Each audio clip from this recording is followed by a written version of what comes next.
नमो अरिहंताणं नमो चिद्दाणं नमो आयर्याणं नमो वज्रायाणं नमो लोये सौचाय मंगलम भगवान वीरो मंगलम गौतमो गण मंगलम कुंद कुंदार्यो जैन धर्मो मंगलम सर्व मंगल मांगल्यम सर्व कल्याण कारकम प्रधानम सर्वधर्माणां जैनम जयतु शासनम जैनम जयतु शासनम। ये तत्वज्ञान तरंगी नामक शास्त्र है। आचार्य सॉरी भट्टारक्षी कौन ज्ञान सा भूषण चाहिए इसमें द्वारा से देख रचित ले। है। और इसका जो मंगलाचरण है वो थोड़ा लेते हैं।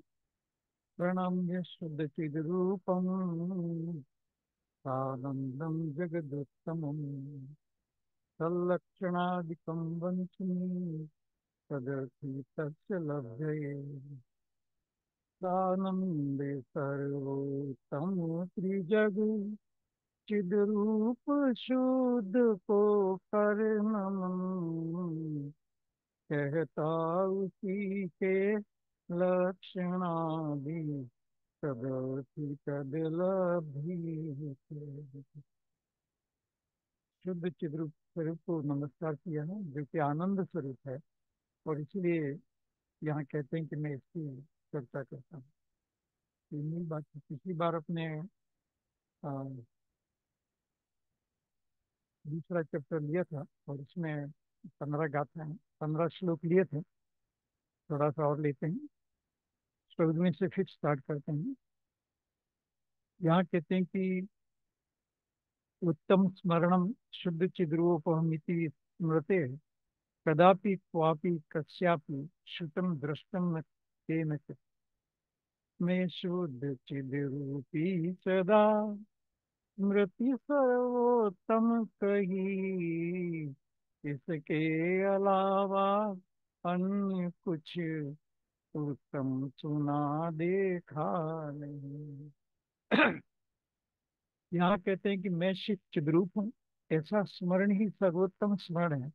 जगत में क्या याद करने लायक है ऐसा यहाँ पर बात उठाया है कि जगत में यदि कोई स्मरण करने लायक चीज है तो वो केवल अपना शुद्ध चिद्रूप स्वभाव है। वही स्मरण करने लायक है और सर्वोत्तम है। कभी कभी तो मैं क्या याद करूँ। जिनवाणी में तो बहुत सारी बातें हैं। द्वादशांग वाणी है। अनेक प्रकार हैं। क्या याद करें क्या याद न करें। भक्तामर याद करें या और कुछ याद करें ऐसा बहुत सारा सामायिक प्रतिक्रमण क्या क्या याद करें ऐसा प्रश्न चलता रहता है। और थक जाता है। ये कुछ चार पांच याद करता है या कुछ याद करता है फिर थक जाता है। तो यहाँ कहते हैं कि नहीं कुछ भी याद मत रखो। एक ही याद रखो कि मैं शुद्ध चिद्रूपी हूँ। उसका उसको याद रखो। और मैं शुद्ध चिद्रूप हूँ ऐसा स्मरण ही सर्वोत्तम स्मरण माना गया है। इससे नहीं नहीं मैं नमोकार मंत्र याद रखता हूँ नहीं नहीं उससे भी सर्वोत्तम यह है। क्योंकि उससे उत्तम स्मरण कभी भी कहीं भी किसी भी स्थान पर हुआ किसी ने भी न सुना और न देखा है। कितनी बातें कही। ये उत्तम इसीलिए है क्योंकि कभी भी इससे बढ़कर के कोई बात नहीं है ऊंची। कहीं भी कहीं विदेश क्षेत्र में या कहीं दूसरी जगह ये कोई बहुत ऊंची बात चलती होगी ऐसा नहीं है। या मद्रास में नहीं चलती और कहीं दिल्ली में चलती होगी और दिल्ली में नहीं कहीं पहाड़ों में चलती होगी ऐसा कुछ भी नहीं है। या शिखर जी में कुछ और चलती होगी नहीं। कहीं भी किसी भी स्थान पर कहते हैं कि शुद्ध चिद्रूप के समान हमने कभी न सुना और न देखा। इसके समान उत्तम स्मरण उत्तम कैसा भी कह स्मृति मंत्र सूत्र कैसा ही बोल दीजिए हमने कभी देखा नहीं है और सुना भी नहीं है। सारी जिनवाणी को छान मारा, सब देश विदेश सब कुछ देख लिया, इससे उत्कृष्ट कोई है ही नहीं, ऐसा यहाँ पे कहा है। कोई लोग अपनी स्त्री पुत्र आदि का स्मरण प्रति समय ये जीव को होता हुआ देखा जाता है, ठीक है ना। परिवार के लोगों का नाम सब याद रखते हैं और इस तरह से बार बार स्मरण करते हैं उनका क्या होगा, आगे जाकर क्या होगा, उनमें अगर मरण हो जाएगा तो उनका क्या होगा, ऐसा बहुत सारी बातों को याद रख रख करके दुखी होते हैं। जीवन भर भी दुखी होते हैं और मरते समय भी दुखी होते हैं। तो ऐसा देखा भी गया और ऐसा सुना भी गया है, ऐसा देखा जाता है। आप सब जानते हैं, सबको अनुभव है कि भाई पुत्र इत्यादि उनका क्या होगा, परिवार का क्या होगा, ऐसा बहुत सारी चिंता रहती है कि बेटा का क्या होगा, और वो थोड़ा उसका आचरण ठीक नहीं है, कुछ भी इसने शादी कहीं और कर ली, अनेक प्रकार से। तो देखा व सुना गया है, उससे भी शुद्ध चिद्रूप का स्मरण सर्वोत्तम स्मरण समझना चाहिए। मैं शुद्ध आत्मा हूँ, मैं शुद्ध चित रूप हूँ, उसका स्मरण जगत के किसी भी चीज के स्मरण से सर्वोत्तम है। इससे बढ़कर के और कोई स्मरण जगत में संभव ही नहीं है। बहुत ही विश्वास के साथ यहाँ पर ग्रंथकार इस बात को सारे जगत के सामने इस ग्रंथ के माध्यम से रखा है और अनेक प्रकार से उसको सिद्ध किया, पूरे ग्रंथ में इसी बात को सिद्ध किया है। चलिए आगे कहते हैं 15वां, जो लास्ट पिछली बार लिया था। इस शुद्ध चिद रूप के समान न हुआ है, होगा नहीं कुछ अन्य उत्तम ध्येय, इससे इसे ही ध्याओ सभी। वो कहते हैं ना, भूतो न भविष्यति, भूतमस्ति भविष्यति, ऐसा कुछ, ऐसा कभी हो नहीं सकता, इससे बढ़िया और कोई नहीं सकता कोई फंक्शन, कोई बस वो भूतो न भविष्यति ऐसा कहते हैं। तो यहाँ कहते हैं कि शुद्ध रूप के समान न भूतो न भविष्यति, न भूतकाल में कोई उत्कृष्ट चीज हुई है और न भविष्य में भी इससे बढ़कर के कोई चीज हो सकती है, भविष्य में भी बढ़ करके नहीं हो सकती। शुद्ध चिद्रूप के समान न हुआ है, न होगा, होगा नहीं कुछ अन्य उत्तम ध्येय, इससे कोई बढ़िया बात बता देगा, कोई नया मंगल निकाल देगा या कोई नया ध्यान की विधि निकाल देगा, ऐसा कुछ संभव ही नहीं है। ये जो नहीं समझते उनका क्या कहें, भ्रम है कि वो उससे कोई बढ़िया और इससे सरल कोई बात बता देंगे और जगत के जीवों का कल्याण हो जाएगा, संभव नहीं।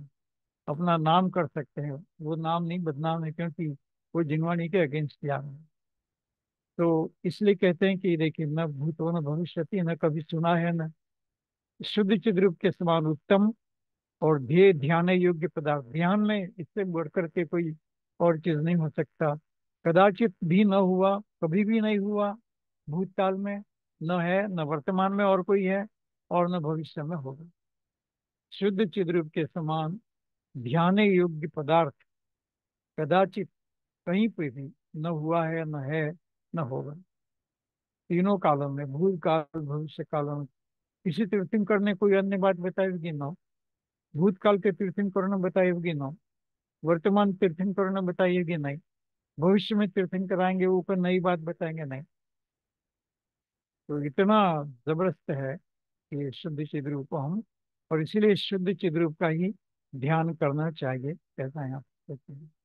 इसके अलावा किसी अन्य का ध्यान करना अ, उचित नहीं है। अब कहते हैं कि अच्छा चलो ध्यान तो उसका हम कर लेंगे, तो मोक्ष प्राप्ति का कोई और उपाय भी है क्या इसके ध्यान के अलावा, ऐसा एक प्रश्न किया है और उसका उत्तर देते हैं।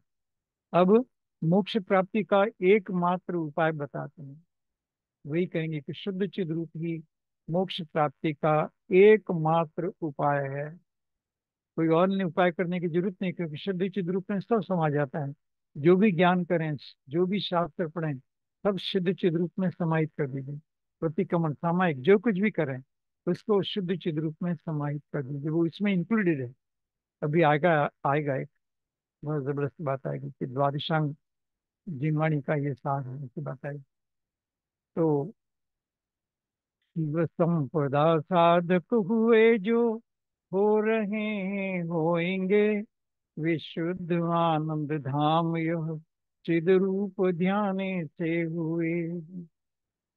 जिन जिन ने भी मोक्ष की प्राप्ति की है, जिन 9 लोगों ने साधना की है, वो साधना केवल इसी के द्वारा की है, और कोई साधना का स्वरूप नहीं। जो योगी महान मुनिराज, ठीक है, मोक्ष नित्यानंद रूपी संपत्ति को प्राप्त हुए, मोक्ष मतलब नित्य आनंद में रहो, नित्यानंद रूपी संपत्ति, मोक्ष की प्राप्ति मतलब आनंद की प्राप्ति। तो उसको जो प्राप्त हुए हैं, हो रहे हैं और होंगे, ठीक है, हो रहे हैं और होंगे, और हुए पास, हो रहे हैं वर्तमान, और होंगे भविष्य, उसमें शुद्ध चिद्रूप की आराधना ही कारण है। हमने भगवती आराधना लिया, तो यहाँ पर ग्रंथकार कहते हैं कि अरे, वो चिद रूप की आराधना ही भगवती आराधना है, चैतन्य स्वरूप आत्मा की आराधना ही वास्तव में आराधना है। और वही भूतकाल में लोगों ने किया है, वर्तमान में भी कर रहे हैं और भविष्य में भी यही करेंगे। वही सचमुच आराधना है। दर्शन, ज्ञान, चारित्र, मतलब सम्यक दर्शन, सम्यक ज्ञान, चारित्र और तप, ये चारों इसमें समा जाते हैं। क्योंकि शुद्ध आत्मा, शुद्ध स्वरूप का निर्णय, शुद्ध चिद्रूप का निर्णय वो सम्यक दर्शन, शुद्ध चिद्रूप का ज्ञान वो सम्यक ज्ञान, शुद्ध चिद्रूप में लीनता का भाव वो चारित्र, और सचमुच इसमें लीन हो जाना लंबे समय के लिए, ऐसा अभ्यास करना वो तप है। तो इस तरह से सारी आराधना इसमें आ जाती है। बिना शिव चिद्र की भले प्रकार आराधना से कोई मोक्ष नित्यानंद नहीं प्राप्त कर सकता। इस शुद्ध चिद्रूप की आराधना के बिना कोई भी जीव मोक्ष की प्राप्ति नहीं कर सकता, क्योंकि यह शुद्ध चिद्रूप ही आनंद का मंदिर है। देखिए, यही मंदिर है, शुद्ध चिद्रूप की साधना, उसकी आराधना, ये आनंद का मंदिर। देखिए, भगवान का मंदिर तो है ही, लेकिन भगवान के मंदिर में भी आनंद ही आनंद है, आनंद ही आनंद। तो ये आनंद का मंदिर है, आत्मा आनंद का मंदिर है, और मैं शुद्ध चिदात्मा स्वरूप हूँ, चित स्वरूप हूँ, ये भाव आनंद को पैदा करने वाला है। और इसलिए शुद्ध चिद्रूप ही आनंद का मंदिर है, अद्वितीय नित्य आनंद प्रदान करने वाला है, और कोई जिसकी तुलना नहीं कर सकते, ऐसा सदा के लिए आनंद देने वाला ये शुद्ध चिद्रूप नाम का क्या मंत्र है, या फिर साधना का ध्येय है, लक्ष्य करने लायक है। इससे बढ़कर के ये दूसरे नंबर पर आ नहीं सकता। जो भी आप तर्क करेंगे, ये पहले नंबर पर भी आएगा, अद्वितीय, मतलब इसके, उसको कभी द्वितीय बना ही नहीं सकते हैं। जगत में ऐसा कोई है ही नहीं, फर्स्ट नंबर में आएगा कभी भी। सारी जिनवाणी को देख लीजिए, भूत भविष्य और वर्तमान के तीर्थंकरों ने क्या साधना की वो देख लीजिए, और अन्य जीवों ने साधना की, जो जो भी मोक्ष गए हैं, सब ने यही साधना करके मोक्ष की प्राप्ति की है। और इसीलिए आनंद प्रदान करने वाला है।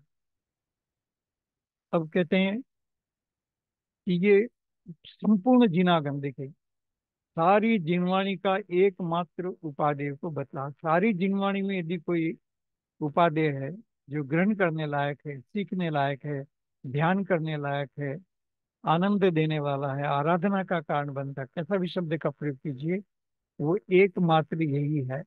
सारी, देखिए क्या वर्ड लिखा, संपूर्ण जिनागम, यहाँ पर कहा द्वादशांग, द्वादशांग तत्व बाह्यम श्रुतम जिनवरोदितम उपादेयतया शुद्ध चिद्रूप स्त्र भाषित है। ये एक केवल एक, केवल एक यही बस शुद्ध चिद्रूपी ही सदा भाने योग्य, सारी जिनवाणी का सार, द्वादशांग वाणी का सार, क्या गजब कर दिया। सब जिन कथित अंग बाह्य, अंग प्रविष्ट शुद्ध में नित कहा, बहु विविध में से ग्राह्य है, बस शुद्ध चिद रूप ही सदा। भगवान द्वारा बताई गई द्वादशांग वाणी, 12 अंग, जिसमें आप सब जानते हैं, आचार अंग आदि से शुरू होकर के दृष्टिवाद तक ये 12 अंग जिनवाणी के हैं। और अ, वो सब सारी, मतलब सारी भगवान की वाणी जो है, जिनवर कथित सारी वाणी, सब अंग, अंग बाह्य और अंग प्रविष्ट हैं, दो शब्द हैं। एक तो अंग बाह्य, एक तो अंग प्रविष्ट बोलते हैं, जिसमें ये 12 अंग आ जाते हैं जिनवाणी के, आचार अंग, सूत्र, प्रसंग इत्यादि सब आ जाते हैं, और लास्ट में दृष्टि आदि आ जाते हैं, तो वो अंग प्रविष्ट हैं। और एक अंग बाह्य है, कि भगवान की वो वाणी जो जो द्वादशांग का जो टाइटल है 12 अंगों का, इस टाइटल में ना करके अलग से एक स्वतंत्र बातें हैं, वो भी भगवान की कही हुई बातें हैं। उसको प्रकीर्णक भी बोलते हैं। वो भी 14 प्रकार हैं। उसमें सामायिक कैसे करना, प्रतिक्रमण कैसे होता है, उस पर विषय 10 वैशाली, ऐसा बहुत सारे ग्रंथ हैं। उसमें 14 प्रकार बनते हैं। और उसमें भी ऐसे शुद्धात्मा की बात जगत के जीवों को समझाई थी। जबरदस्त है। मतलब इसमें अंग प्रविष्ट और अंग बाह्य, अंग प्रविष्ट और बाह्य में और भी देखना चाहे तो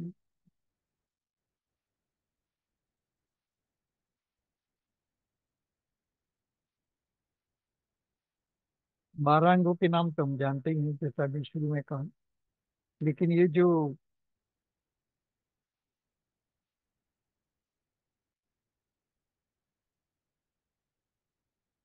प्रकीर्णक है इसमें, जो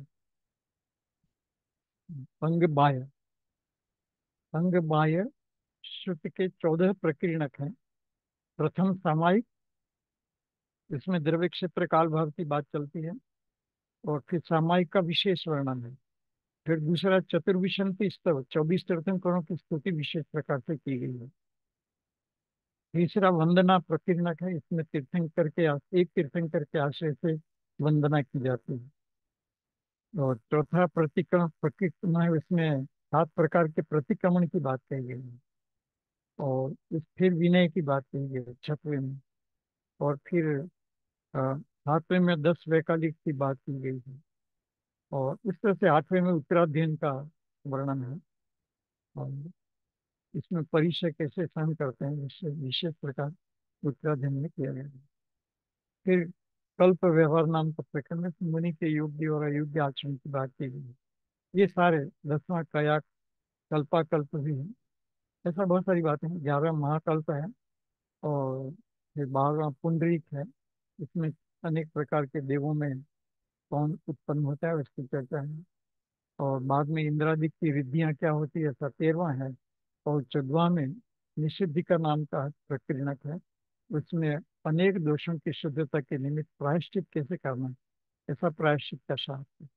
तो हमको कहना ये था कि सारे के सारे जो शास्त्र हैं, अंग बाह्य हो या अंग प्रविष्ट हो, 12 अंग हो या 12 अंगों के बाद जो 14 प्रकार के अन्य शास्त्र हैं, वो भी भगवान की वाणी के द्वारा लिखे गए हैं। तो ये सब में, इस सब का सार, नाम इसलिए कि सब ग्रंथों का सार। कोई कहे कि नहीं नहीं उत्तराधीन में ज्यादा अच्छा है, या कोई कहे कि उस ग्रंथ में और ज्यादा अच्छा है, सामायिक में ज्यादा अच्छा है, या प्रतिक्रमण की जो बातें की गई वो बहुत अच्छी हैं, या और भी कोई प्रायश्चित की बातें की वो जबरदस्त हैं।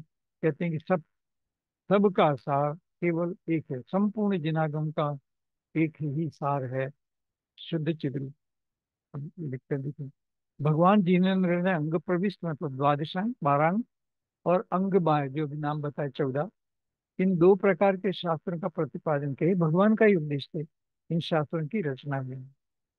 हालांकि अभी उपलब्ध नहीं है इसमें, मतलब दिगंबर ट्रेडिशन के अनुसार केवल दृष्टिवाद का छोटा सा अंग उपलब्ध है। और ये दूसरे से उपलब्ध नहीं है। यदि इनके नाम से कुछ शास्त्र मिलते हैं तो वो बराबर नहीं है। वो उसने गैस वर्क से किसी ने इस प्रकार की रचना की, तो मूल शास्त्र गायब हो चुके हैं। केवल दृष्टिवाद का कुछ अंश मिलता है, जिसका कुछ अंश समय सार इत्यादि में है। और अग्रणी पूर्व का कुछ अंश इत्यादि जो है उत्पाद है, और ज्ञान प्रवाह इत्यादि की बातें धवला इत्यादि में भी देख। तो ये कुछ छोटी सी बातें अवेलेबल हैं जो सारी दिनवाणी का बहुत छोटा छोटा भाग है। चलिए, तो इन 2 प्रकार के शास्त्रों का प्रतिपादन किया है। इन शास्त्रों में यद्यपि अनेक पदार्थों का वर्णन है, बहुत वर्णन है, बहुत ही विशाल है, अनेक प्रकार की बातें शास्त्रों में की गई है, तथापि देखिए क्या शब्द लिखा है, वे सब हे त्यागने योग्य हैं, गौण करने योग्य हैं।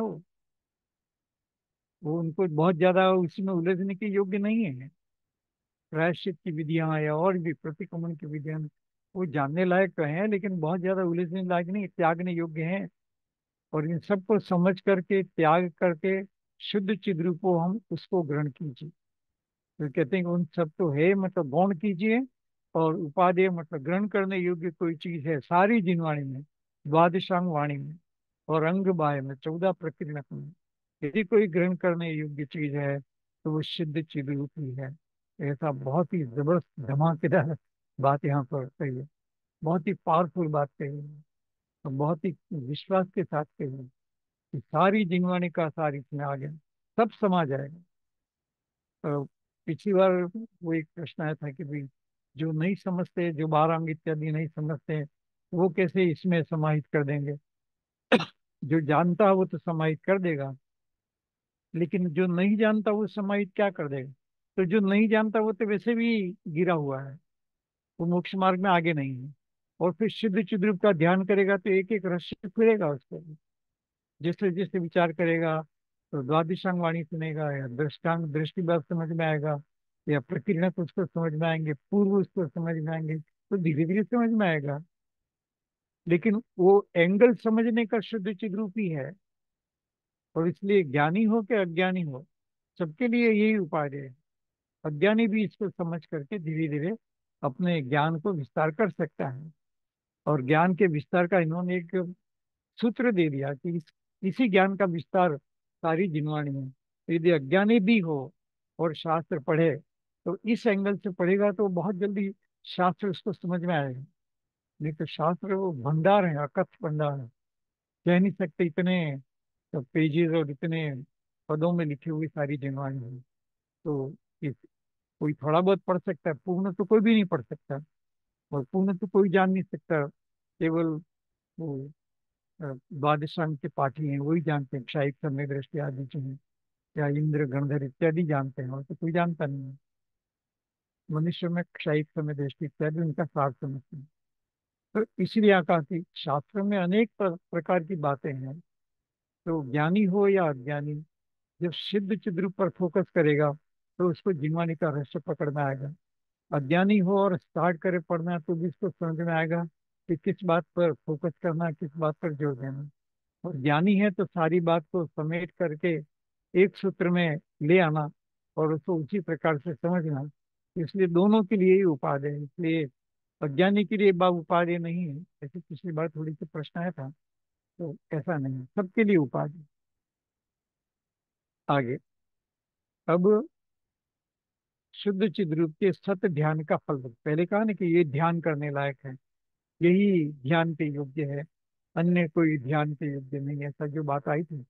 शुद्ध चिद रूप को हम, ये जो भाव रूप शुद्ध चिद रूप का ज्ञान है कि मैं ज्ञाता दृष्टा हूँ, मैं जानने और देखने वाला हूँ, अन्य कुछ नहीं हूँ, ऐसा जो निर्णय है वही अ, ध्यान है। ऐसा पहले आया था। अब कहते हैं कि जो शुद्ध चिद रूप का ध्यान करता है उसको क्या फल मिलता है। उसको कोई छोटा मोटा फल मिलेगा क्या, ऐसा क्या प्रश्न किया है।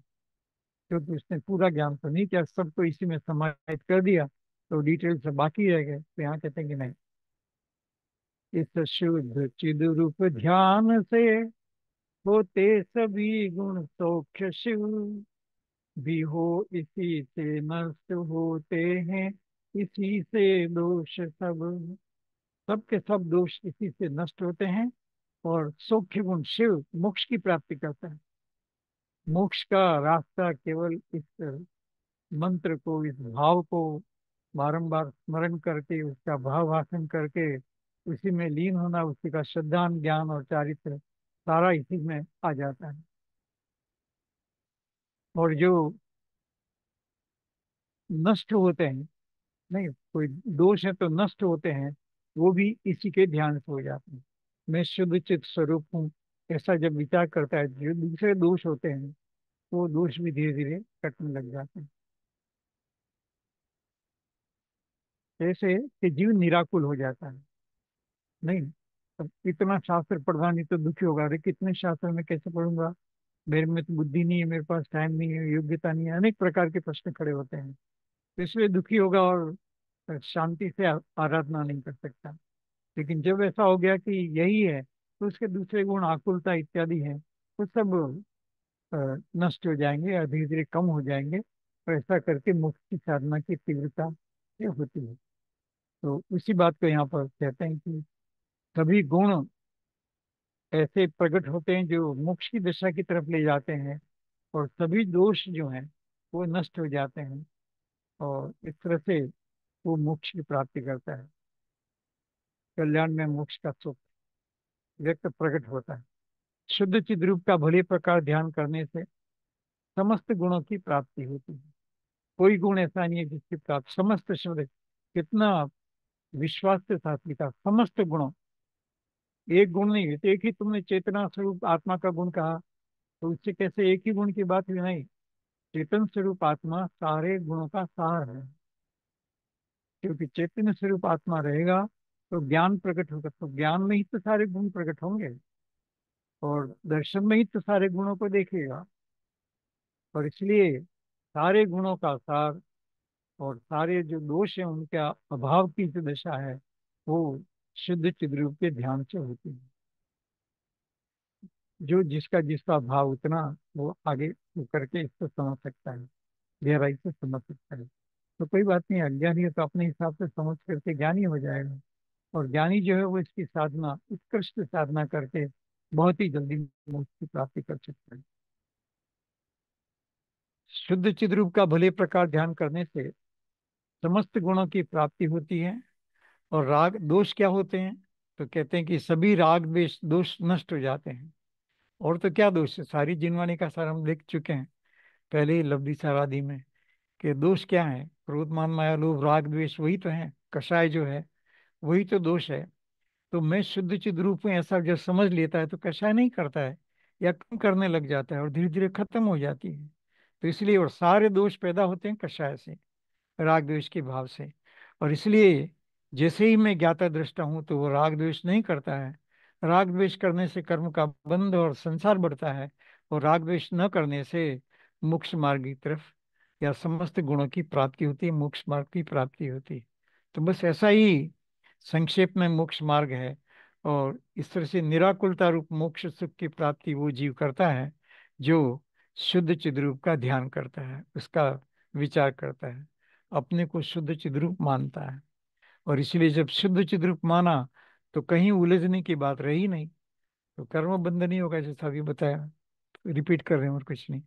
तो कर्म बंध नहीं होगा और घट जाएगा, उदय आएगा तो भी इससे जुड़ता नहीं है, और इस तरह से सब कर्म का नाश होकर के निराकुल सुख की प्राप्ति होती है जो शुद्ध चित्त स्वरूप का ध्यान करता है। अब इसी के फल को और स्पष्ट करते हैं। जब वीत रागी नाम से स्तुति से तद बिंब को कर करे मंदिर, शीघ्र ही हो पाप नष्ट सुप्राप्त हो। बहु पुण्य तब शुद्ध तेजमय चिद रूप ध्याता को कहो। हो उत्तमोत्तम क्या नहीं क्यों नहीं, घाती कर्म क्षय सूख्य हो। अब उसी बात को समझाते हैं कि मोक्ष की प्राप्ति कैसे होगी उस जीव को। अब कोई प्रश्न करे कि आप ऐसे ही कह रहे हैं कि मोक्ष की प्राप्ति होगी, तो क्या विधि है, कैसे होगा? तो उसका एक तरीका बताया यहाँ पर। जब शुद्ध चिद्रूप का नाम अर्थात वीतरागी का नाम, कहीं उलझना नहीं, राग द्वेष नहीं करना है, जैसा भी कहा। शुद्ध चिद्रूप मतलब हमें राग द्वेष नहीं करना है, मैं तो ज्ञाता दृष्टा हूँ, मात्र ज्ञायक रूप रहना है। तो और भगवान की स्तुति करेंगे तो भी तदबिंब को, उस जो भगवान की मूर्ति है उसके रूप अपने को मानता है, और उस रूप अपने को मानता है, भगवान मानता है, या भगवान जैसा भाव करता है, तो फिर पाप क्यों करेगा वो, बुरे काम क्यों करेगा? कर करे मंदिर शीघ्र ही हो पाप नष्ट सुप्राप्त हो। तो इस तरह से मंदिर में भी जाएगा तो पाप नष्ट होंगे, और अच्छे कर्म की प्राप्ति होगी, पुण्य कर्म की प्राप्ति होगी शुद्ध चिद्रूप के ध्यान से। यदि भगवान को भी शुद्ध चिद्रूप देखता है तो उसको भी समझ में आ जाए कि मैं भी ऐसा ही बनूं। तो बहुत बड़ा लक्ष्य, और अपने को उस रूप बंधु तदगुण रब्धि उसी प्रकार से बनने का प्रयत्न करता है।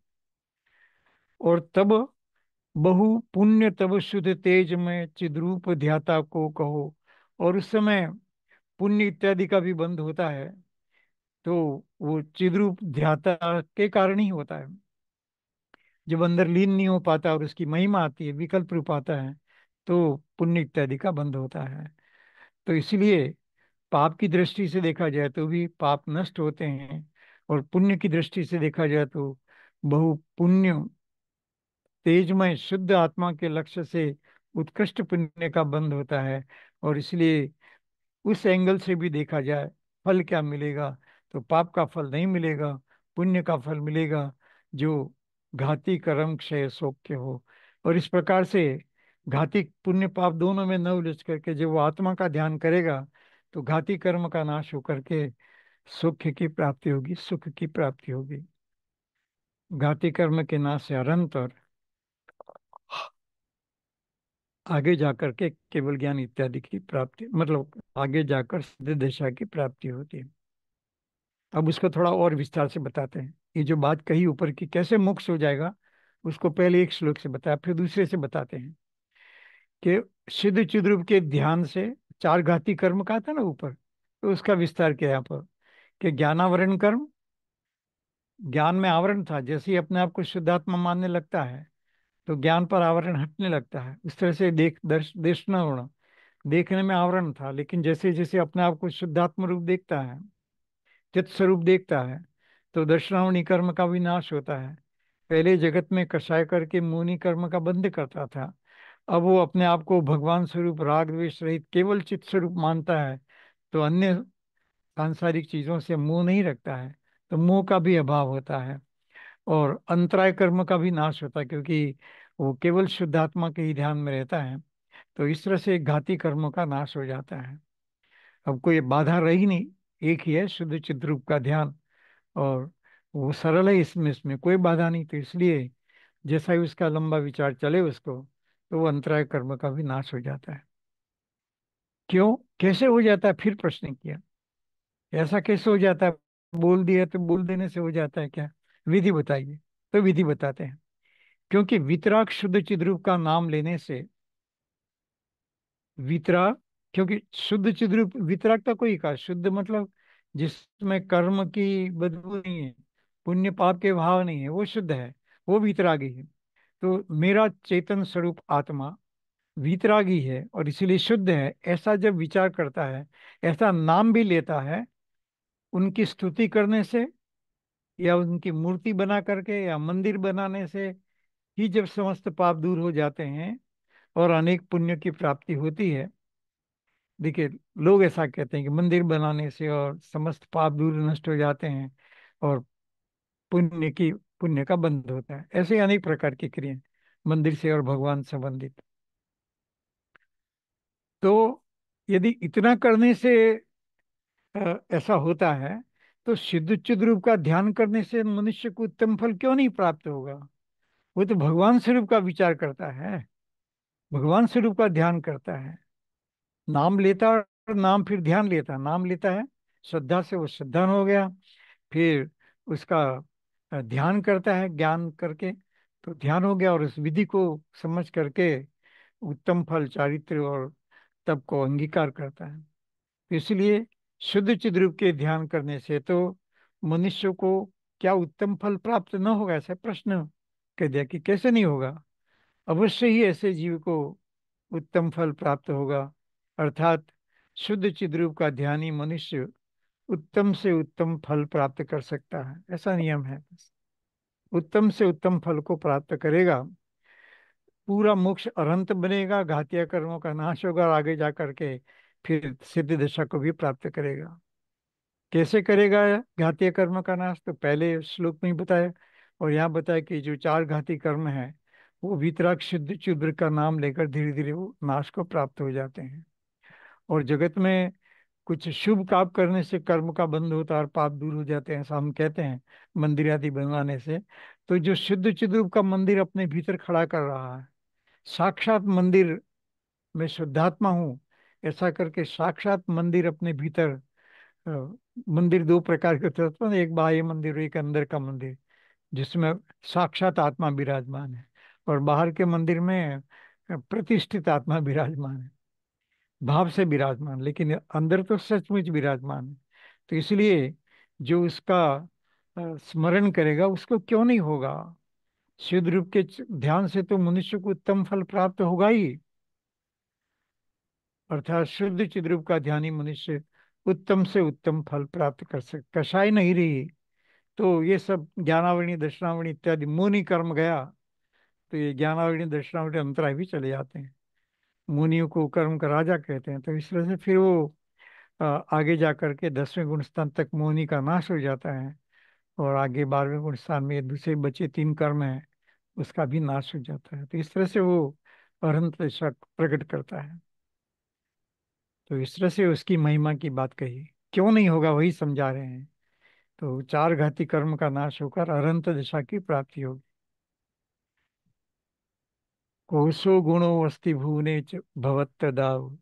बहुत अच्छी बात कही। हे बुध स्वयं सो जो कहो, चिद रूप में शुद्ध ध्यान से, वे कौन गुण जो हो नहीं, नहीं मिटे अवगुण कौन से। कि जरा बताओ कि कौन सा गुण प्रकट नहीं हो। पहले कहा ना कि सब गुण प्रकट होंगे और पाप के भाव सब नष्ट हो जाएंगे। तो अ, ग्रंथकार प्रश्न करते हैं कि अरे, यदि तुमको फिर भी डाउट है तो ये बताइए कि कौन सा गुण नहीं प्रकट होगा, और कौन से अवगुण जो है, कौन से दोष है वो जाएंगे नहीं। बताइए तो सही। नहीं, विचार करके बताइए कि इन लाभों से ज्ञानियों को मतलब अवश्य ही लाभ होगा, ही बताना है। क्योंकि ये वो बता नहीं पाएंगे और हैं भी नहीं। 4 कर्म, घाती कर्म, उनके नाश की बात ऊपर बता दी, तो इस तरह से ये भी अवश्य ही होगा। उसमें कोई दो राह नहीं है। सब अवगुण मिट जाएंगे और सब गुण प्रकट होंगे, ऐसा यहाँ पर कहा है। अब ग्रंथकार कहते हैं कि हे प्रिय विद्वानों, अरे आप बुद्धिमान है और आपको ये बात अच्छी नहीं लगती है कि इसी से कैसे हो जाएगा, तो आप ही विचार करके कहें। आप विचार कीजिए, ऐसा करें। यदि कोई ये सोचता है कि किसी अन्य क्रिया से मोक्ष की प्राप्ति होती है, तो बताइए ना, और कौन से गुण चाहिए और कौन से दोष हटाने पड़ेंगे जिससे जीव को मोक्ष होगा। तो हे प्रिय विद्वानों, मतलब प्रेम से बोल रहे हैं, प्रिय विद्वानों, आप ही विचार करके कहें। आप थोड़ा विचारिए कि शुद्ध चिद्रूप के ध्यान से क्यों नहीं होगा। सुबह ना वो स्टूल एक बार इधर ला देना, मैं जल्दी स्नान कर लूंगी। थोड़ा तो उधर कंट्रोल कीजिए, कंट्रोल कीजिए, क्या म्यूट ला देना, कीजिए, म्यूट 8 बजे कीजिए। से पहले ला दे तो रख देना, मैं नहा लूंगी उठ के। नहाने की बात बाद में करना भी। पुष्पा जी म्यूट कीजिए, मन कर दिया।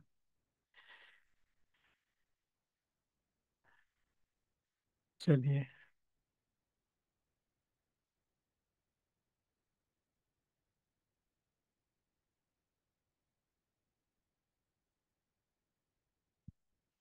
हाँ जी, तो ये कहते हैं कि अरे विद्वानों, प्रेम से कह रहे हैं, अरे विद्वानों, आप ही विचार करके बताइए कि मैं शुद्ध चिद्ध रूप हूँ ऐसा स्मरण करने वाले हैं, उन्हें उस समय कौन से वे गुण हैं जो प्रकट नहीं होंगे। कौन से ऐसे गुण हैं जो नाश को प्राप्त, मतलब गुण प्रकट नहीं होंगे, जो प्राप्त नहीं होंगे, और कौन से दोष है जो उनके नष्ट नहीं होते। अर्थात कोई बता नहीं पाएगा। अर्थात शुद्ध चिद रूप के स्मरण करने वालों को समस्त गुण प्राप्त हो जाते हैं और समस्त दोष दूर हो जाते हैं। कहते हैं कि आप बताए, हमने तो कहा कि सब नष्ट हो जाएंगे, और लॉजिक भी बताया, कर्मों का नाम लेकर के बताया। मोनी कर्म कैसे जाता वही बताया, अन्य 3 घातिया कर्म कैसे जाते हैं, और अनंत दशा कैसे प्रकट होती है, और अनंत दशा के बाद मोक्ष की प्राप्ति जात तो हम सब जानते ही हैं। तो इस तरह से शुद्ध चिद्रूप का ध्यान करने से सभी दोष नष्ट हो जाते हैं और सभी के सभी गुण प्रकट हो जाते हैं। कोई गुण ऐसा नहीं जो शुद्ध चिद्रूप में नहीं आता। क्यों कि आत्मा का जानना देखना स्वभाव है, तो जो अनंत गुण है उसको जानता है आत्मा। अनंत गुणों को देखता है तो अनंत गुण आ गए ज्ञाता दृष्टा भाव में। और कोई दोष नहीं है शुद्धात्मा में। और वो जब देखते हैं उस प्रकार से कि मैं शुद्धात्मा हूँ, शुद्ध चिद्रूप हूँ, तो उसमें कोई दोष दिखाई नहीं देता, अर्थात कोई दोष रहता ही नहीं है। इस तरह से शुद्ध चिद्रूप का ध्यान करने वाले के समस्त गुण जो आत्मा के गुण है वो प्रकट होते हैं। और जो यदि दोष है राग द्वेष रूप या कषाय रूप जो दोष के भाव हैं, सूक्ष्म कषाय हो या कैसी भी कचाय हो, सब कचाय का नाश होता है, और इस तरह से सब दोष दूर हो जाते हैं। अब कहते हैं कि अब सिद्ध चिद्रूप के स्मरण की अतुलनीयता का वर्णन करते हैं। इससे बढ़कर कोई जगत में है ही नहीं। कोई और भाव बता दीजिए जिससे मोक्ष की प्राप्ति हो सकती है। यदि इस पर विश्वास नहीं है तो ग्रंथकार का ओपन चैलेंज है सब जीवों के लिए, त्रिकाल सब जीवों के लिए, सदा के लिए, सारे मनुष्य या जो भी ज्ञानी इस जीव हैं इस ब्रह्मांड में, उन सब के लिए चैलेंज की बात की बताई कि इसके करने से क्या नहीं होगा, मतलब सब कुछ होगा, कसाई भी जाएगी, और फिर कहते हैं कि ये अतुलनीय, इसकी तुलना किसी से भी नहीं हो सकती। चिद रूप में हूँ स्मृति रख, ज्ञान रूपी तुला पर, एक और दूसरे पर रखो, बहु भाग्य अर्जित अति सुखद, अति रम्य बहु तृप्ति प्रदा, सब श्रेष्ठ गुण गण सर्वदा, चिद रूप में हूँ स्मृति से, पर नरंच समानता कि कोई कंपैरिजन ही नहीं है, अद्वितीय है, कोई कंपैरिजन नहीं है, अतुलनीय है। मैं मैं चिद्रूप हूँ उस भाव के सामने। अब कहते हैं कि तुला पर रखिए, तराजू में तोलिए, एक तरफ ये भाव रखिए और एक तरफ दूसरे सारे भाव रखिए। एक तरफ शुद्धात्मा का भाव में शुद्ध चिद्रूपम वो रखिए, और एक तरफ अन्य सब भाव रखिए। तो यहाँ कहते हैं कि समझ में आ जाएगा कि ये चिद्रूप जो भाव है वो सबसे भारी पड़ता है, और दूसरे भाव सब हल्के हैं। उस तरह की बात इसमें श्लोक में कही है। चलिए अर्थ देखते हैं। ज्ञान को तराजू की कल्पना करके उसके एक पलड़े में समस्त उत्तमोत्तम गुण रखिए। एक पलड़े में समस्त उत्तमोत्तम गुण जो भांति भांति के सुख प्रदान करने वाले हैं, अत्यंत रम्य और भाग्य से प्राप्त हुए हैं, इकट्ठे रखें, और दूसरे पलड़े में अतिशय विशुद्ध केवल में शुद्ध चिद्रूप हैं, ऐसी स्मृति को रखें। तब भी वे गुण शुद्ध चिद्रूप की स्मृति की तनी भी तुलना नहीं कर सकते। एक तरफ सारे गुण रख दीजिए, आत्मा के अच्छे से अच्छे गुण, और एक तरफ में शुद्ध चिद्रूप है ऐसा रख दीजिए। तो यहाँ पर कहते हैं कि मैं शुद्ध चिद्रूप हूँ, वो अ, उसकी तुलना नहीं कर पाएंगे। वो बहुत कीमती है, वो उत्तम है, और उसकी तुलना जरा भी नहीं हो सकती। शुद्ध चिद्रूप की स्मृति की तनिक भी तुलना नहीं करती उसके सामने, वो बिल्कुल हल्का है। भावार्थ। यद्यपि संसार में अनेक उत्तमोत्तम गुण, संसार में बहुत सारे गुणों की बात चल सकती है। आप कोई कहेगा हमें दयालु होना चाहिए, अहिंसा में होना चाहिए, तो वो सब सिद्ध चिद्ध रूप से आएंगे। ज्ञाता दृष्टा रहेगा तो हिंसा कैसे करेगी, तो वो भाव भी आएगा। तो इस तरह से सबके सब जो गुण हैं, जो पांच पाप पांच महाव्रत सब कुछ वहां प्रकट होगा यदि वो सिद्ध चिद्ध रूप का ध्यान करता है। और अभी बताया घाती कर्म इत्यादि का भी सब नाश हो जाएगा। तो इसलिए यद्यपि संसार में अनेक उत्तम उत्तम गुण हैं, और भांति भांति के सुख प्रदान करने वाले अनेक प्रकार के संसार की अच्छी अच्छी चीजें हैं, और वो तरह तरह के सुख देने वाले हैं, लेकिन ज्ञान की दृष्टि से देखने पर वे शुद्ध चिद्रूप की स्मृति के बराबर कीमती नहीं हो सकते। एक तरफ शुद्ध चिद्रूप का स्मरण, और एक तरफ अन्य वस्तुओं के अन्य गुणों का या आत्मा के भी अलग अलग गुणों का चिंतन, वो अलग अलग मिल करके एक पने को नहीं आ सकते, इसलिए ध्यान बिखर जाएगा, और चित्त स्वरूप की या निराकुल ध्यान नहीं हो पाएगा। तो इसलिए कहते हैं कि एक तरफ सारा जगत के, मतलब या आत्मा के भी अनेक गुणों की बातें, या संसार में अनेक जो गुण है वो एक तरफ रख दीजिए, और एक आत्मा का एक गुण शुद्ध चिद्रूपना वो रख दीजिए। ये बहुत भारी पड़ेगा, क्योंकि जो संसार में अनेक उत्तमोत्तम गुण है ना, उसको भी जानने वाला शुद्ध चिद्रूपी है, उसको कौन जानता है। मतिशुद्ध ज्ञान में तो उसको बराबर पकड़ भी नहीं पाते हैं। और इसलिए जब वो क्या कहें शुद्ध चिद्रूप का श्रवण करता है तो ज्ञान का विस्तार होता है, और वही ज्ञान बदल करके अवधि मन परे भी हो जाए और आगे केवल ज्ञान में बदल जाता है। और इस तरह से वो जीव मोक्ष मार्ग में बहुत आगे बढ़ जाता है। और इसलिए ये दोनों से बहुत भारी है, ऐसा का दोनों से बहुत भारी है। चलिए। इसलिए स्थिरता रखिए, शुद्ध चिद्रूप ऐसा भाव करके उसमें स्थिरता, उसमें रही, उस भाव में ठहरिए और अपने भाव को दृढ़ करिए। फिर वही मतलब दृढ़ करिए। नित्य शुचिद रूपत्व धाता के चरण स्पर्श से, पातीर्थता भू पाप नाशक नाम सुर सेवक बने। जो शुद्ध चिद्रूप स्वभाव में स्थिरता करता है वो महापुरुष बन जाता है, और लोग उसके चरण स्पर्श करते हैं और तीर्थता प्रकट होती है, समस्त पाप का नाश होता है, और सूर्य इत्यादि भी सेवक बन जाते हैं, देवता इत्यादि भी सेवक बन जाते हैं। तो इसलिए इससे बढ़कर के और क्या हो सकता है, इससे बढ़कर के कोई और भाव नहीं हो सकता, और कोई मंत्र नहीं हो सकता। जो महानुभाव शुद्ध चिद्रूप के धारक हैं, उसके ध्यान में अनुरक्त हैं, वो शुद्ध चिद्रूप के ध्यान में मस्त हैं दीनता, उनके चरणों से स्पर्श की हुई भूमि तीर्थ अनेक मनुष्यों को संसार तारने वाली हो जाती, देखिए वो तीर्थ बन जाता है। और जहाँ जहाँ उन्होंने स्पर्श किया, जैसे मान तीर्थ है ना हमारे, वहां पर क्या है कि जिन्होंने वहां पर बैठ कर, शिखर जी है मान लो, तो वहां पर बैठ करके शुद्ध चिद्रूप का ध्यान किया है, अनंत दशा और मोक्ष दशा को प्राप्त किया है, इसीलिए वो तीर्थ जो हैं वो पूजनीय हो जाते हैं, और ताड़ने वाले हो जाते हैं, और इसलिए वो तीर्थ यात्री बन करके लोग जाते हैं। उनके नाम को लेने से, देखिए ऐसे तीर्थों का नाम लेने से ही, क्योंकि शुद्ध चिद्रूप का ध्यान आएगा।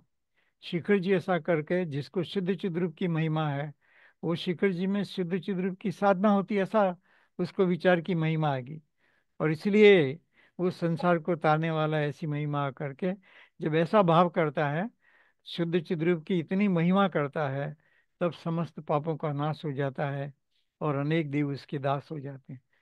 पहले भी अनेक तरह से बताया कि कैसे पाप और इन सब का नाश होता है, उस बात को यहाँ पर समझा है।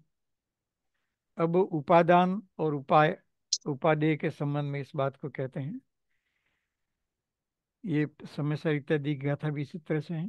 ज्यो लोह से हो लोहमय, सुवर्ण पात्र सुवर्ण से, तो शुद्ध चिद रूप ध्यान से हो शुद्ध कलुषित अन्य से। जैसे लोहे से लोहे की चीजें ही बन सकती हैं। है ना। खिड़की देखो पूरी मट्टी है, कल क्लीन करना। मेरी भाई लोग नहीं कर रहे। क्लीन करना सब खिड़कियां जालियां के ऊपर बहुत डस्ट है। थोड़ा म्यूट कर दीजिए मैडम। लोह से लोहमय चीजें बनती हैं, और सोने से सोने के गहने बनते हैं।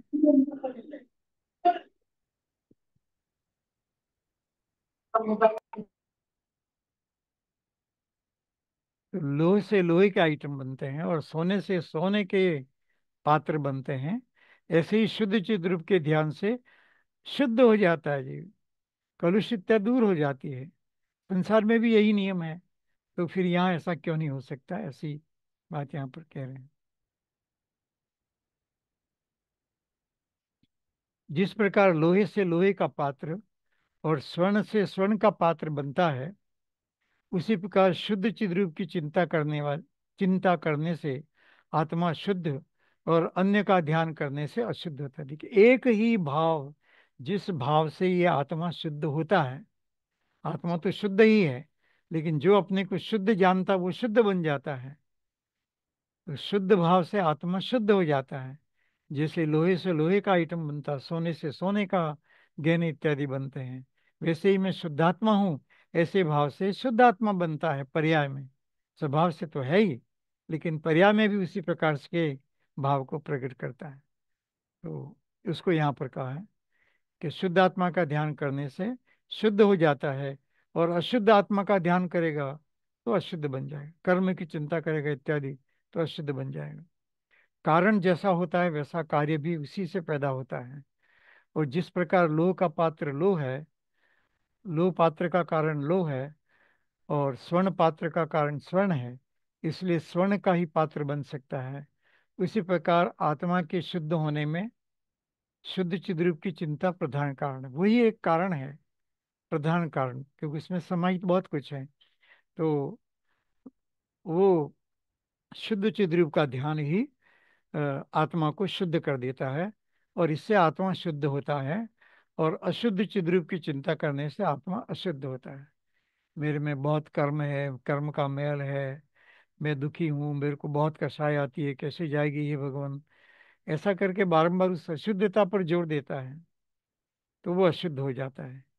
क्योंकि आत्मा के अशुद्ध होने में अशुद्ध चिद्रूप की चिंता कारण है। बस देखिए, आत्मा अशुद्ध क्या होता है, क्योंकि हम अशुद्ध भावों की चिंता करते हैं। ये क्या होगा, अभी बताया था ना, परिवार का क्या होगा, बच्चों का क्या होगा, धन का क्या होगा, समाज का क्या होगा, देश का क्या होगा, हमारे जीते जी भी क्या होगा, मरने के बाद भी क्या होगा, ऐसे अनेक प्रकार की चिंता है। तो अशुद्ध भाव करता है, राग द्वेष के भाव करता है, तो राग द्वेष में हो जाता है। और शुद्ध आत्मा का भाव करता है तो शुद्ध बन जाता है।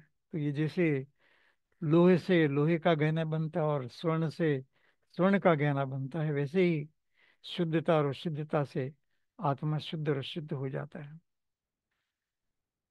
है शुद्ध चिद रूप में मगन।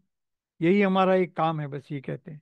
एक पहले एक लगाया और फिर मग्नता लगाई, एक मात्र, फिर मात्र भी लगा दिया। एकमात्र शुद्ध चिद रूप में मग्नता ही कर्तव्य है, ये बताते हैं शुद्ध चिद रूप में मगन ज्ञानी उदय वश प्रमादी, हूँ भले ज्ञानी मान्यता में तो उसी में मग्न ही। कि जो चिद रूप के ज्ञाता हैं वो उसी में मग्न रहते हैं। एक बार समझ में आ गया कि शुद्ध चिद रूप ही सर्वस्व है, तो फिर उसी में मग्न रहते हैं। और जो उसके ज्ञाता होने पर भी यदि मालूम है शुद्ध चिद रूप, जैसे हम अपने चर्चा चल रही है तो सबको वर्ड याद हो गया होगा, शुद्ध चिद रूप हो हम, मैं शुद्ध चित स्वरूप हूँ। तो उसको जानने के बाद भी हम प्रमाद करते हैं, उसका विचार नहीं करते हैं। यदि प्रमाद करेंगे, वे भी प्रमाद करने वाले वे भी उसमें मग्न है, अर्थात स्मृति न होने पर भी उन्हें शुद्ध चिद्रूप का ज्ञान ही आनंद प्रदान करने वाला है। मतलब बार बार याद न भी करे, लेकिन उसने निर्णय कर लिया है, और इसलिए भले प्रमादी है, या बोलने में प्रमादी है, विचार करने में प्रमादी है, लेकिन उसने शुद्ध चिद्रूप का ज्ञाता है ना, समझ लिया है। और समझ लिया है इसलिए वो भले प्रमादी हो, याद करे ना करे, उसको आनंद मिलता है, आनंद देने वाला है, और वही आनंद उसके मोक्ष का कारण होता है।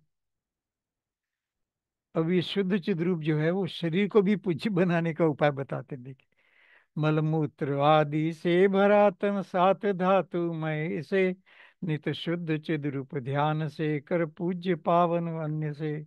कि ये शरीर तो सप्त धातुओं से बना हुआ है, रक्त वीर इत्यादि, और मलमूत्र आदि अपवित्र पदार्थों का घर है। इसलिए उत्तम पुरुषों को चाहिए कि वे इस निकृष्ट और अपवित्र शरीर को शुद्ध चिद्रूप की चिंता से इसको पवित्र और पूज्य बनाए। देखिए, ये शरीर गंदा है नहीं, बहुत सारी बारह भावना इत्यादि में आता है। तो ये शरीर गंदा है, मैला है, असुचि है, लेकिन ये जब शुद्ध आत्मा की आराधना करता है, मैं शुद्ध चिद रूप में, ऐसा, तो इस गंदे शरीर में भी वो एक चैतन्य का चमत्कार टाइप हो जाता है। मेरी मिट्टी के जीवन में और आत्मा की गरिमा प्रकट हो जाती है। पत्थर है, लेकिन वो पत्थर में मूर्ति पना देखते हैं, तो वो पत्थर में भी मूर्ति पना देखने का मतलब उसकी महिमा कर देते हैं। वैसे ही हमारा शरीर भी कैसा भी है, लेकिन जो शुद्ध चिद रूप का ध्यान करता है उसका शरीर पवित्र हो जाता है। यह शरीर अपवित्र पदार्थों से का घर है, इसलिए महा अपवित्र, तथापि शुद्ध रूप का ध्यान करने से पवित्र हो जाता है। इसलिए शरीर को पवित्र बनाने के लिए विद्वानों को अवश्य शुद्ध चिद रूप का ध्यान करना चाहिए। तो इस तरह से ये मोक्षाभिलाषी भट्टारक ज्ञान भूषण निर्मित तत्व ज्ञान तरंगी में, देखिए, मोक्ष की चाह से उन्होंने लिखा है, शुद्ध आत्मा का ध्यान करें, शुद्ध चिद्रूप ध्यान उत्साह प्रदाता, शुद्ध चिद्र का ध्यान करें, उसमें उत्साह से करना चाहिए, तो आनंद की प्राप्ति होगी। ऐसा ये 25 पद्यों द्वारा इसका वर्णन समाप्त हो। तो इस तरह से ये दूसरा चैप्टर यहाँ पर समाप्त होता है। अब आगे नेक्स्ट टाइम तीसरा लेंगे।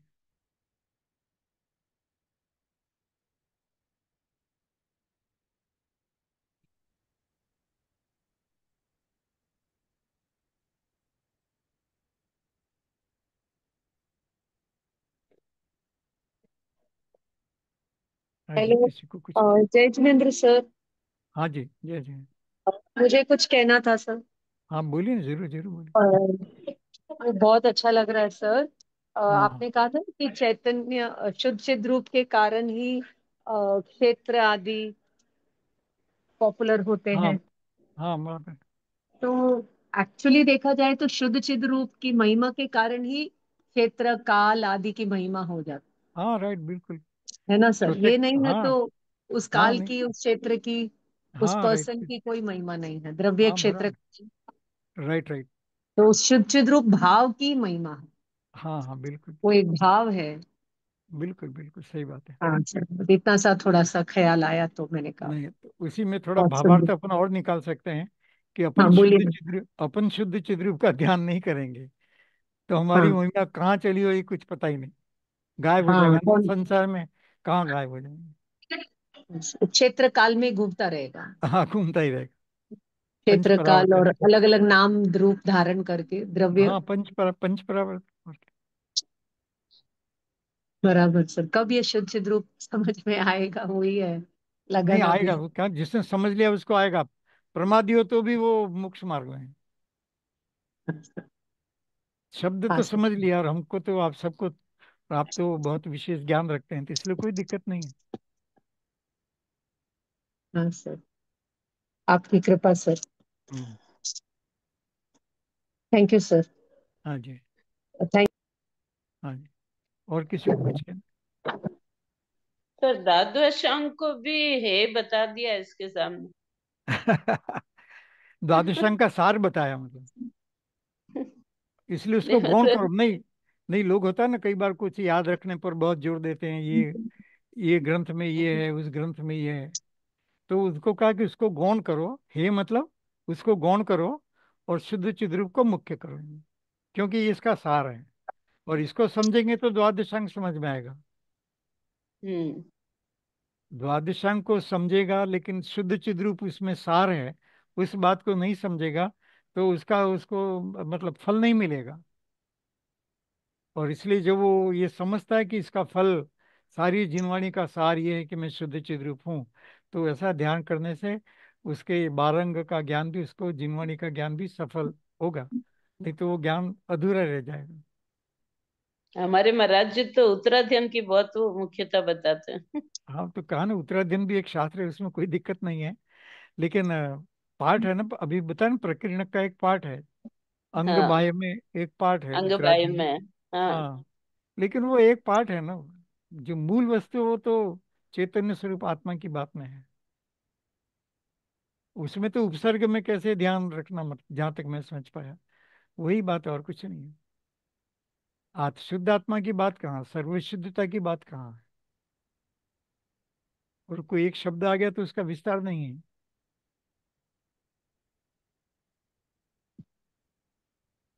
सर, उत्तराधीन की एक गाथा से मैं कुछ बता सकती हूँ सर। आप बताइए। तो वहां पर एक गाथा आती है। नाणेन जानई भावे दंसनेन हम्म ये सद्ध है, हम्म चरितेण निगिन्नाई तवेन परिशुद्धई। हम्म। अब इसमें आप शुद्ध चिद्रूप लगाइए कि शुद्ध चिद्रूप का पहले ज्ञान ज्ञान होगा। ज्ञान से हम्म। उस भाव को जानेगा। दर्शन से राइट। उसकी श्रद्धा करेगा। फिर उसके हम्म अनुभव से, चरित्र से निग्रह करेगा। और उसमें हम्म। तप करके परिशुद्ध होगा जी। हाँ ठीक है। तो ये ऐसी ऐसी गाथाएं हैं, लेकिन इससे अगर लगाएंगे ना तो अर्थ मिलेगा। हाँ, और नहीं नहीं तो मिलेगा लगाएंगे नहीं। तो खाली इंफॉर्मेशन मिलेगा सर। हाँ राइट राइट, बहुत अच्छा कहा आपने। सही ओके बात है। सर, इस हाँ, तो ऐसे ऐसे है सर। हाँ, इसीलिए यहाँ कहा ना कि उसको समझेगा तो सब समझ में आएगा, द्वादशांग वाणी समझ में आएगी। इसे सुधार दूंगा मैं वो कर। हाँ सर। हाँ जी, और कोई? खाली इंफॉर्मेशन तो नहीं कह सकते उसको। इंफॉर्मेशन मतलब उसका रहस्य नहीं पकड़ में आया ना, तो इंफॉर्मेशन ही है ना। रहस्य पकड़ में आना चाहिए ना। आज तक जो पढ़ा है वो ज्ञान दर्शन चारित्र यही इसी के बारे में तो पढ़ा है। चिद रूप तो अब पढ़ रहे हैं। हाँ, पर वो तीनों में एक, तीनों का एक रूप हो गया ना मतलब। हम्म। और चित देखिए, अब जो मैडम कहने की कोशिश करी थी कि शुद्ध चिद्रूपी नाम सुना होगा, लेकिन ये एकमात्र ही सब इसमें आ जाते हैं, इस तरह से नहीं सुना मैंने, यही कहना आपसे। हम्म। सुना तो शास्त्र में अनेक प्रकार से एक बात आएगी, लेकिन यही और इसी का ध्यान, इसी का विचार जीव को मोक्ष की तरफ ले जाएगा। देखिए ना, अब दूसरी दिन से बुढ़ापा आया मान लो, तो सब याद कैसे रहेगा? भले पढ़ा हो, कितना याद रखेगा? तो ये इतना एक छोटी सी बात है, उसको समझ में आ गया और उसने याद रख लिया, और मरते समय भी शुद्ध इसका विचार किया, तो जीव को अवश्य अच्छी गति प्रदान है, ये कहना है। पर शुद्ध रूप भी तो वही है जिसमें ज्ञान दर्शन चारित्र है, वही। हाँ, पर वो तीनों में अलग अलग करके दुखी होगा ना, वो तीनों को एक भाव में ले आए। देखिए, ध्यान के समय यदि तीनों को अलग अलग विचारता है, पर अभेद रूप से विचारता नहीं। समझने की टाइम तो ऐसे ही समझना पड़ेगा ना। हाँ, पर वो तो समझ है ना, फिर ध्यान, ध्यान। हाँ, ध्यान में तो ठीक है, एक में आना पड़ेगा। हाँ, तो बस वही तो बता रहे हैं, तो इसमें सब कुछ आ जाएगा।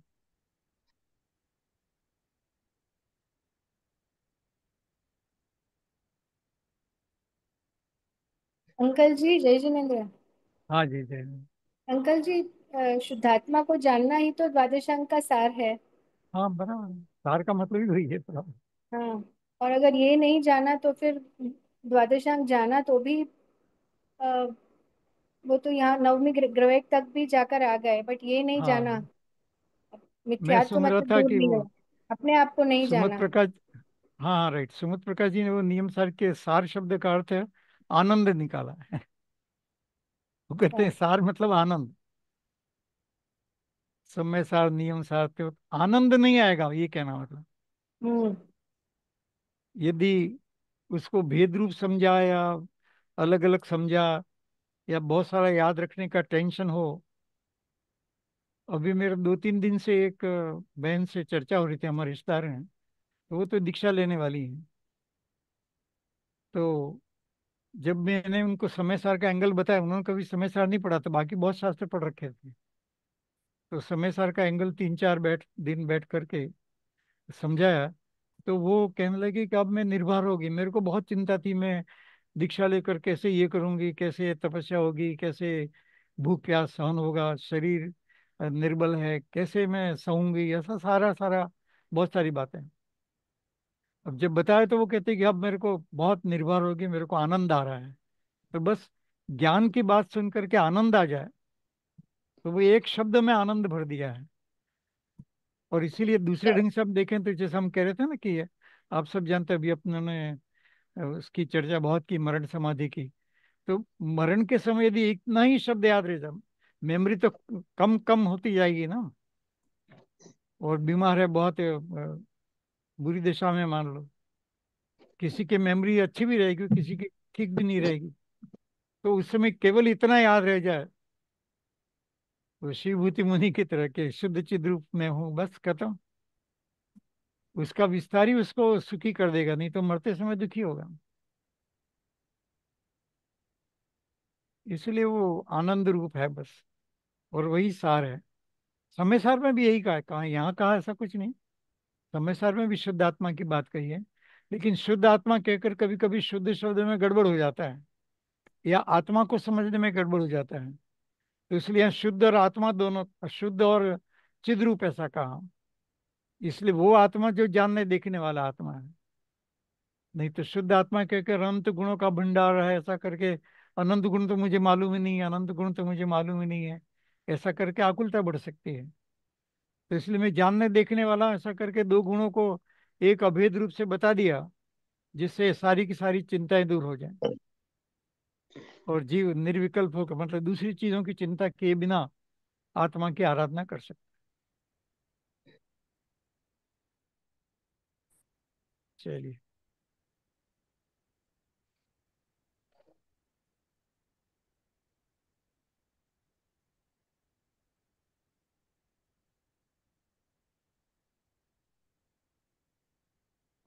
तो ठीक है। जितनी थी निज में बताई, बताई, यह अनंत अनंत उपकार है। उपकार है। उसके उसके लिए लिए जिन जिन वाणी माँ को माँ को वंदना शत बार है, वंदना शत बार है।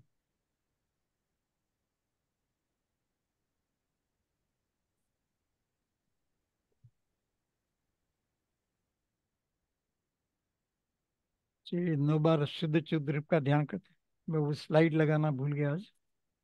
शुद्ध चिद्रूपो अहम, शुद्ध शुद्ध चित्त चिद्रूपो अहम, रूप हम, शुद्ध शुद्ध चित्त चिद्रूपो अहम, रूप हम, शुद्ध शुद्ध चित्त चिद्रूपो अहम, रूप हम, शुद्ध शुद्ध चित्त चिद्रूपो रूप अहम, शुद्ध शुद्ध चिद्रूपो चित्त अहम, रूप हम, शुद्ध शुद्ध चित्त चिद्रूपो अहम, रूप हम, शुद्ध शुद्ध चित्त चिद्रूपो अहम, रूप हम, शुद्ध शुद्ध चित्त रूप चिद्रूपो हम। अहम।